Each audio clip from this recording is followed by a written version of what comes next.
The FIFA World Cup is here, the time when streets get flooded with an excessive amount of drunk men who know nothing about football yet turn into world-class analyzers every 2 beers, and when the host country is full of embarrassing English fans. I was born in 2003 at a very young age, which means my first World Cup was the one in 2006 in Germany, where the Italians became champions. Considering I was 3 and my memory part of the brain decided to start working only after I was 6, I sadly can't tell you anything about this one. So we're gonna fast forward 4 years into the future to the 2010 World Cup in South Africa, which was the best World Cup in my opinion, slightly better than the 2014 one in Brazil. I've just finished my first year of school ever at the age of 7, and on that day my country got eliminated by England. I don't know how the World Cup period feels like in other countries. I honestly wouldn't be surprised if half of the Americans don't even know what a World Cup is.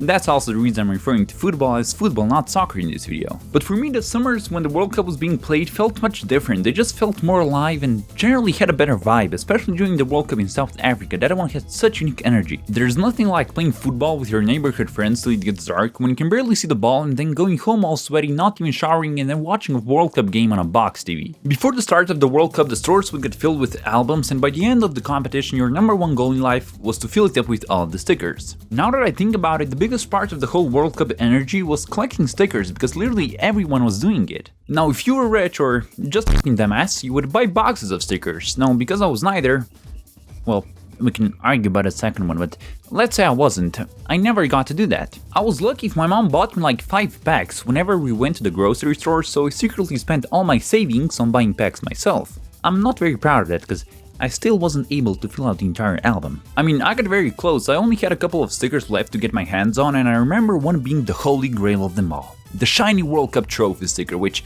if you had one, it was basically like owning a Lamborghini. Now when the 2014 World Cup came, I was a bit older. If my math is correct, I was 11. And since I failed to fill up the album during the last World Cup, my number one mission in life was to get the job done this year. Now there's 2 ways of getting stickers. First one is spending a bunch of money, which you kind of have to at the start, and the second one is trading duplicates. We would gather on the street or in front of our school and just trade stickers. Whenever there was time to trade, we traded, whether it was in school or at home. But there's also a third way. Joining the dark side. What I mean by that is we played games that were similar to gambling, except you had to rely on your skills, so yeah, they were nothing like gambling actually. We played 2 games, throwing and tapping stickers. So with tapping, you first put a certain amount of your stickers facing down on a flat surface and your opponent does the same. You play rock, paper, scissors to see who goes first, and the goal is to tap the stickers with your palms and turn over as many stickers as you can so that they're facing up again, and each sticker you turn over becomes yours. I do have to admit I was never the best at tapping. I mean, I was far from bad, but for some reason the Macedonians from our neighborhood were literally unbeatable. I preferred throwing stickers. We would find a wall and start throwing them at it, and the one who throws the sticker the closest to the wall, well, he gets all of the stickers that were thrown. Now because I'm a genius, I of course came up with a way to cheat. I would take a postcard that some family friends had sent us, and I would stick a sticker on it and cut it out with scissors. And that sticker flew so far it could honestly be considered a weapon. Was it suspicious? Yes. Did I still manage to trick a lot of people? Yes. Do I feel bad?